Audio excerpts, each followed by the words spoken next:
It kind of makes me wonder if anybody ever has fallen. Nicely played. Watch your step.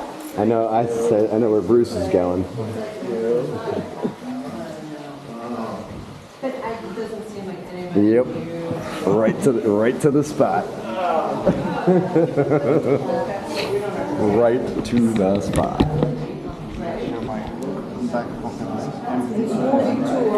Sit on this couch. Here we go. Yeah, very much. Yeah, come on and make yourself at home. I'll give you a little bit of background. You all know Frank Lloyd Wright. Lautner protege of Frank Lloyd Wright. That's the easy part. Now, the house was commissioned in 1961 by Helen and Paul Sheets, a married couple. He was a professor, and also, did you know that Paul Sheets was a dean? No, I did not. I just found that out. Okay. She was an artist. He was a professor. Busy. So they built an apartment on campus. It still exists.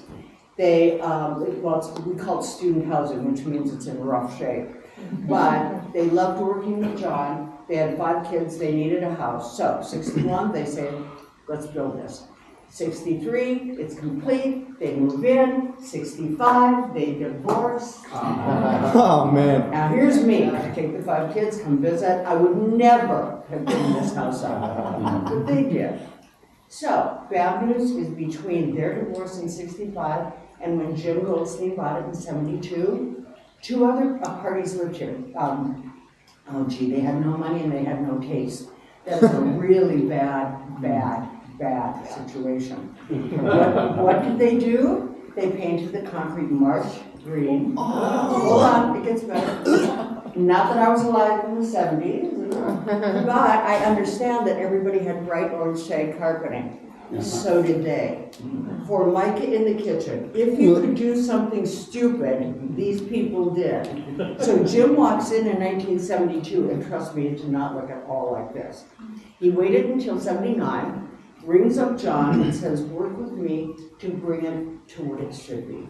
And that became a bromance. They worked together until John passed away at age 83 in 1994. So there you've got a little background. Okay, so let me tell you about this Mrs. Sheets, the painter. I know I don't pick on her, but I think I would have liked her because I think she's cuckoo. She had some ideas that were kind of avant-garde. You see the ceiling. She said to John, you know what I love? When you walk through a forest and the light dances through the trees, that kind of mottled effect. He runs with the idea, grabs 750 little cordial, little drinking glasses, grabs the 5 kids, they go up on the roof, and that was their project. They planted 750 little baby skylights. And depending on the time of day when you walk in here, she got what she wanted. So thanks to Helen for that. Now Helen also, I don't know if you can see because of the shadow, there are 3 windows. You will when we go out there. There's 3 windows in the pool. She has a painting studio down there. This is a true story. She says to Lautner, I want you to put windows in my studio so that I can keep painting and watch my 5 kids not drown, which is a lazy mother. Put your brush down, seriously, brush down, watch kids. But because, once again, Helen put the windows in, and this is now the lower, this is the master level. Just maybe one more thing about Helen. Helen, I don't know, they were smoking in the 60s. This was an air curtain. She thought it would be brilliant. You know, like when you walk into Target, you get blown away, you don't even know why. That's what she had here. But it didn't work. All the elements were flying in, the kids were flying out, it was a mess. So, in come the 2 parties with no taste and no money, and they said, well, we have a view here, duh, why don't we put glass in? Well, that's a good idea. But they put big, thick steel mullion supports. And when you leave today, if somebody says, what'd you do this morning? I went to a Lautner house. Oh, who's John Lautner?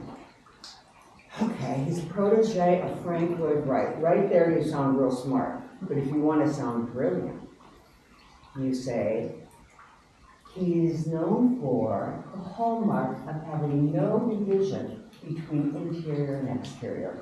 Ding, ding, ding. Right here, furniture continues in, waterfall continues in, the vines continue in. So when we're running around the place, keep that in mind, and also look for very few right angles. You'll see a ton of, I don't know, triangles. I'm going to show you one more thing, and then I'm going to shut up, I promise. Watch this. Watch this, watch this. Watch your back. What used to be in here was a TV that would rise up. There's nothing in there now, and I told Jimmy I think it would make a good vodka bar. We'll see how far that goes. The reason he doesn't have a TV in there is because boys have to have their toys, and thank you.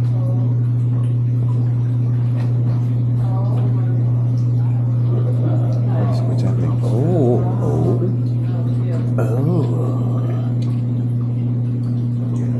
This was designed by Duncan Nicholson, who was a student and protege of Lautner. After Lautner passed, Duncan continued on work. When we go over to the entertainment, the nightclub, everything, that's all Duncan. The Infinity Tennis Court. So I always give a nod to him. We lost him 7 years ago. Suddenly he was gone in a matter of months.